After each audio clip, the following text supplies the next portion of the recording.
Remember the good old days when you could watch all your favorite sports on 1 or 2 channels? Yeah, neither do I.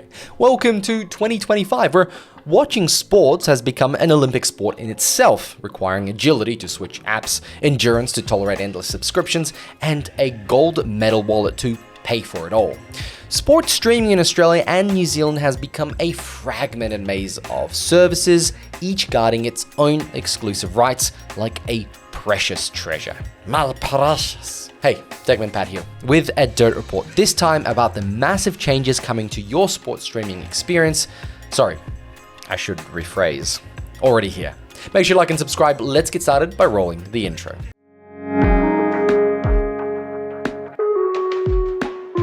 If you're a die-hard fan, brace yourself. One Guardian analysis found you could fork out over 2,000 Australian dollars just to catch everything. That's right, your wallet might be crying foul before the season even starts.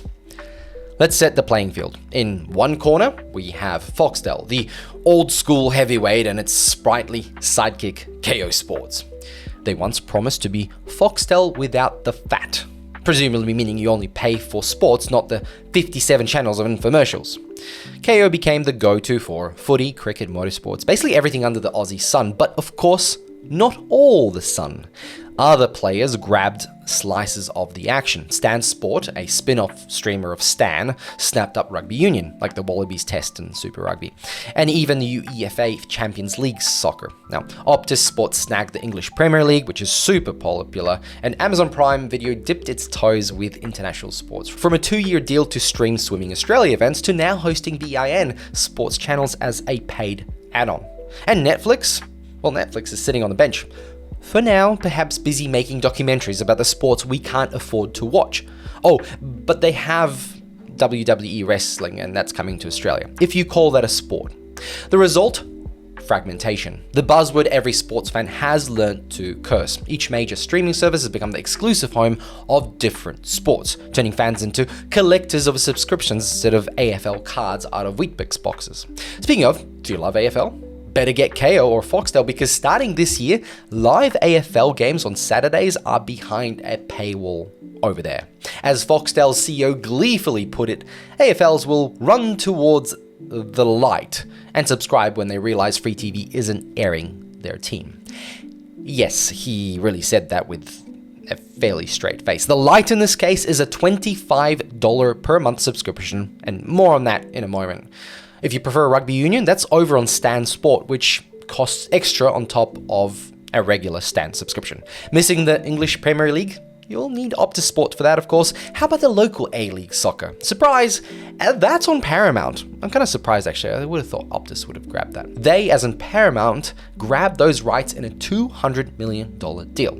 If you're a fan of European soccer leagues or tennis tours, those might be on beIN Sports, which since mid-2023 is no longer on Foxtel.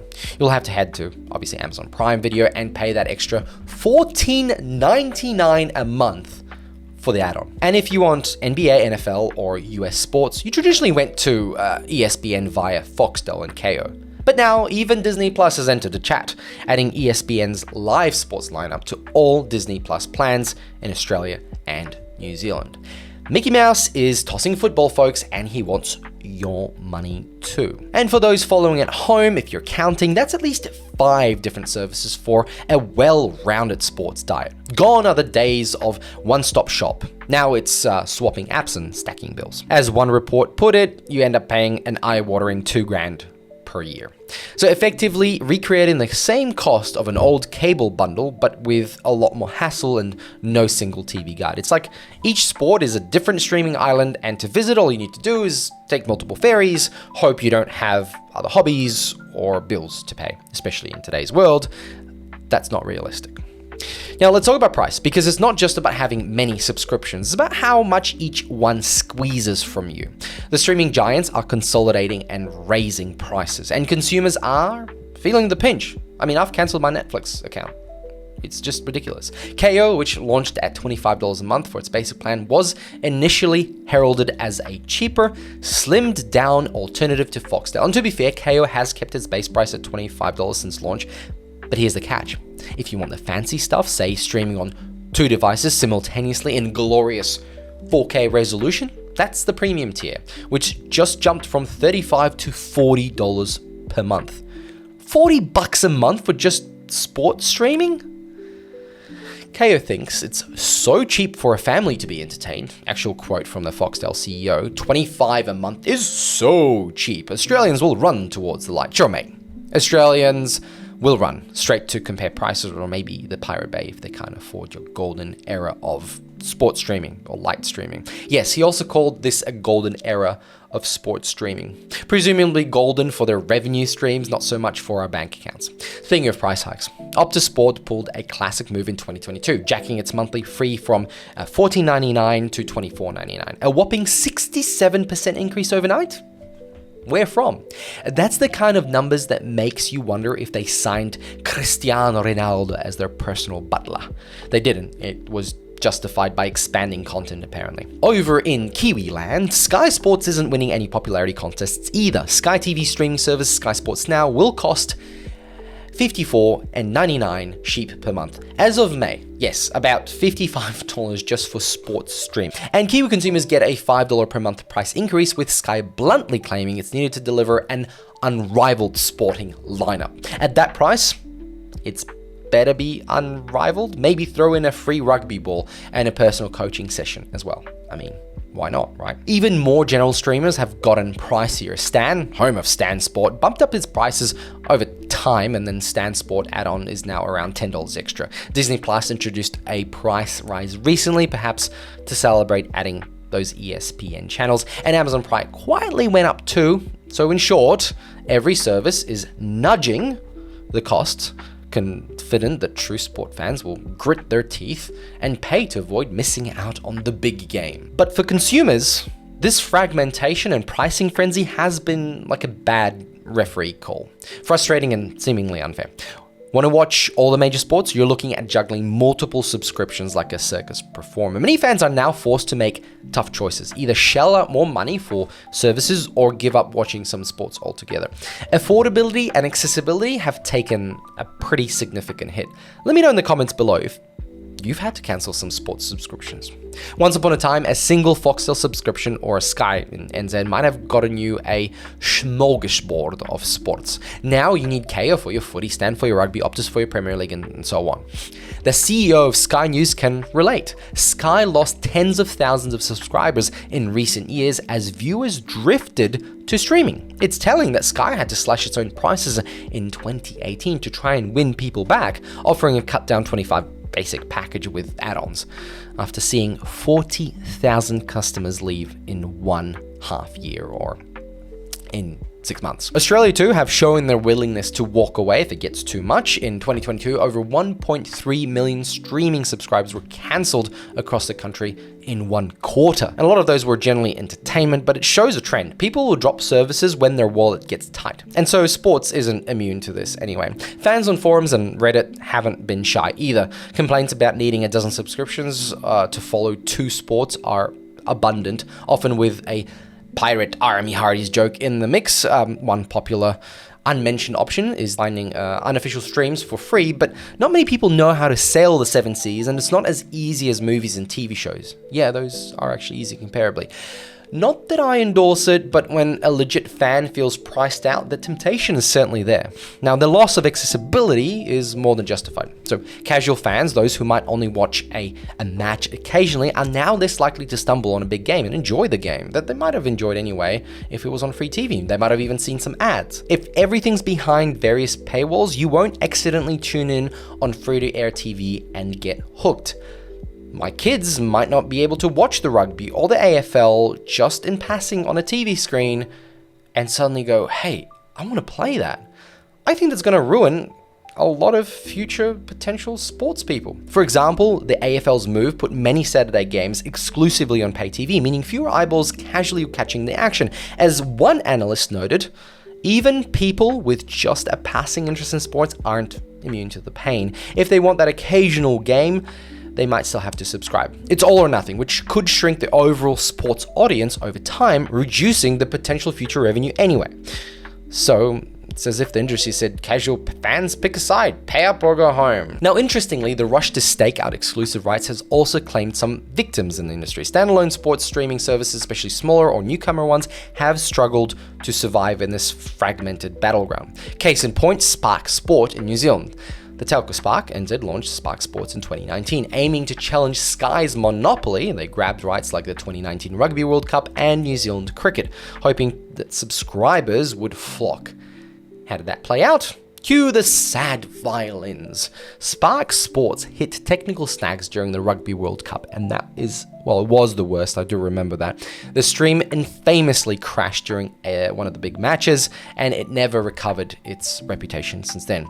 By late 2022, Spark threw in the towel, announcing it would shut down Spark Sports in 2023 due to financial and technical problems. The service was, to quote one analyst, a huge, possibly mortal blow to Spark's ambition after the failure. And indeed, it was mortal. Spark had to eat a $52 million loss in the wind down, paying off sports rights commitments that ran for years beyond its exit. Now, what happened to the sports rights? Well, in a twist, many ended up back with the old guard. New Zealand cricket rights, for example, went to state broadcaster TVNZ for free-to-air coverage. Great for Kiwi fans, of course. Hooray! Free cricket, I guess. But also a sign that Spark's streaming experiment actually increased the amount of free sports temporarily. Other content like English Premier League and Formula One, which Spark had snagged, went back to Sky Sports. So in New Zealand, after a brief fling with competition, Sky effectively regained its near monopoly. One could almost hear Sky executive popping champagnes at that point. Those pesky rivals imploded, hooray!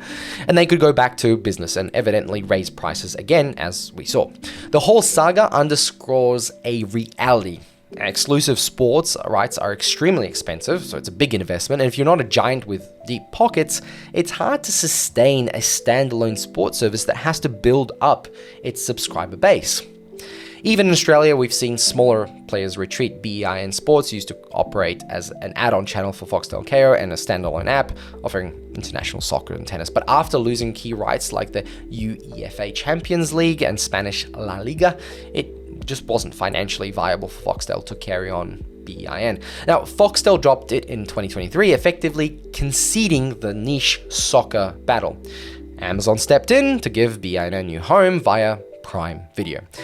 A sign that global players will scoop up what locals do cast off. Meanwhile, Paramount Plus is reportedly rethinking its foray into Aussie soccer. The A-League deal hasn't brought a subscriber windfall, and rumors are swirling about struggles to justify the cost. The trend is clear. Pure sports streamers either get bought out, shut down, or morph into something else. And the industry is shifting towards consolidation under a few big umbrellas. And unironically, that was what we had with cable TV, just with new branding and, I guess, streaming technology. So where are we headed? And I know it's been a long video, so bear with me. Where are we headed? Perhaps into a new era of consolidation, which might ironically unfragment the landscape a bit, but don't expect the prices to drop. Consider Australia's Foxtel Group, which runs Foxtel and Kayo, is on track to be acquired by global sports streaming giant DAZN. That's right, the Saudi-backed, London-based DAZN is buying Foxtel for a cool $3.4 billion deal. The deal, once approved by regulators, means Kayo and Foxtel will be part of an international behemoth that calls itself the global home of sports. Technically, the Saudis are converting from oil to being the home of all sports, which is really interesting. Will that change things for Aussie viewers? Possibly. DAZN might bring some overseas sports into the package or offer new bundles, but also means one less independent player. The consolidation of power and rights kind of continue.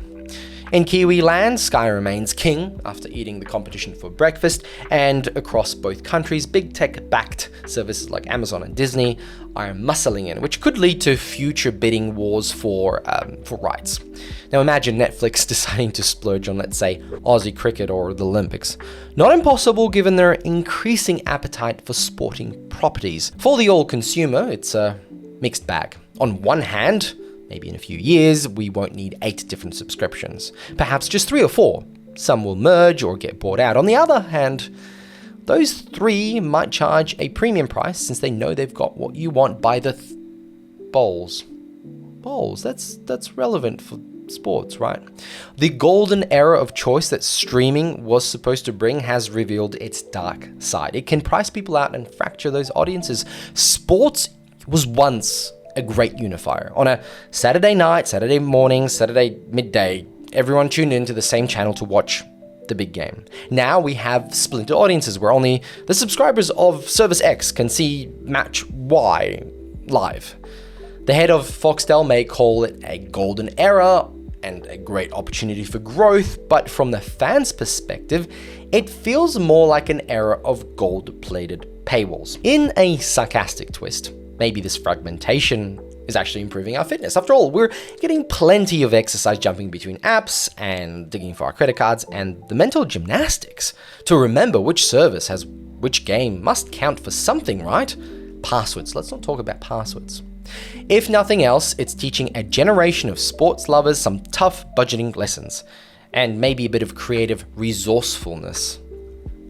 And Hubble TV may be entering the chat. No, let's stay away from Hubble TV.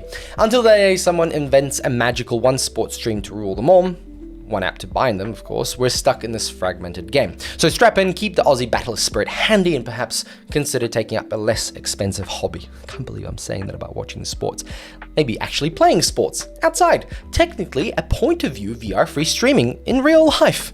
For now, the sports streaming industry motto for fans might as well be, may the odds be ever in your favor and your bank balance even in the black. I look forward to reading your thoughts below. Make sure to like and subscribe. Thanks for watching, and I'll catch you all in the next one. Bye.